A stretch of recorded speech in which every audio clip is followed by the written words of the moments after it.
Wildgate is an extraction shooter that, to my great surprise, immediately hooked me. It has a cast of characters that would make Concord ashamed, and a gameplay loop that's really addictive. While other recent live service games feel like something's missing, we are looking at you, Marathon, and your lack of direction, or Concord and your weak characters and even weaker gunplay. Wildgate had me locked in from the first match, ship crash, or harrowing self-destruction. As someone who doesn't usually really play live service games, this one grabbed me hard. I played it during the Steam Next Fest open beta, and let me tell you why this game, of all the live service offerings out there, managed to capture my time and my imagination. This is the Chief Peasant. Without further procrastination, let's boot it up.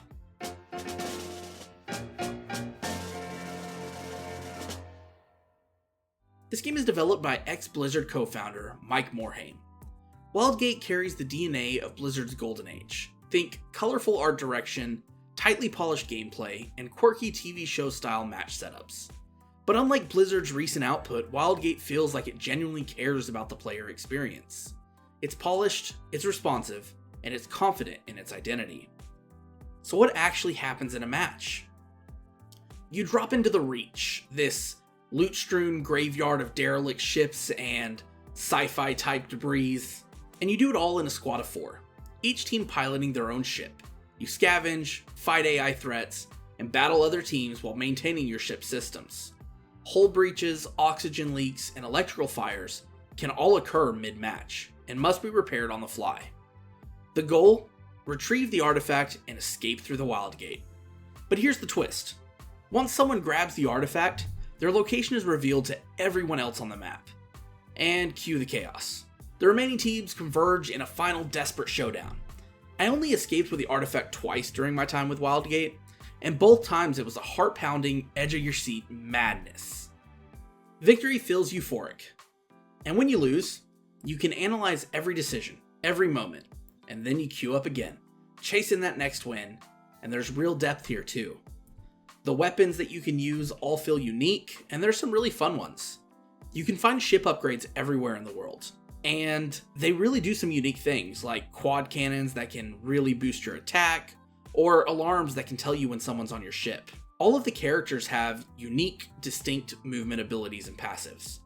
One character can repair 2 ship systems simultaneously, while another uses a D&D style mage hand to open doors and interact with objects from afar. I built a support role around the first character I mentioned, using a gun that could restore health and his double object repairing, I think that's what you call it. It's flexible, it's tactical, and it's fun. So what didn't I love? Well, a few things really. First, matches can occasionally drag with no time limit.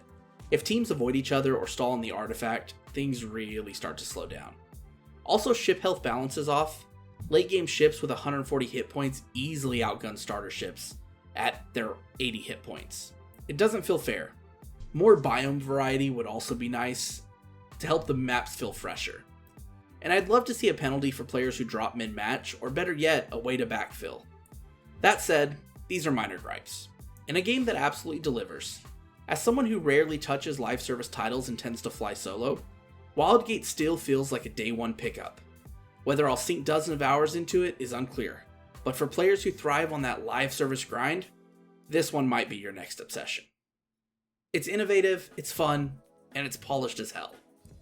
I said in a recent video on Jumpship, Wildgate's slightly less cool cousin, that Wildgate might overshadow it, and honestly, after playing a lot of Wildgate this last week, I stand by that.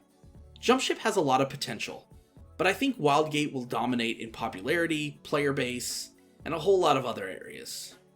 I still hope Jumpship succeeds. We need as many indie games as we can get. But it won't be easy. In a market saturated by video games and live service jumps, I don't know if Jumpship has what it takes. But if you want to check out my video on Jumpship, it's going to be popping up on the screen right about now. Let me know in the comments if you're planning on playing Wildgate, if you like Jumpship better, or if you're playing some other kind of live service game. That's it for now. Thanks for watching. This is the Chief Peasant, signing off.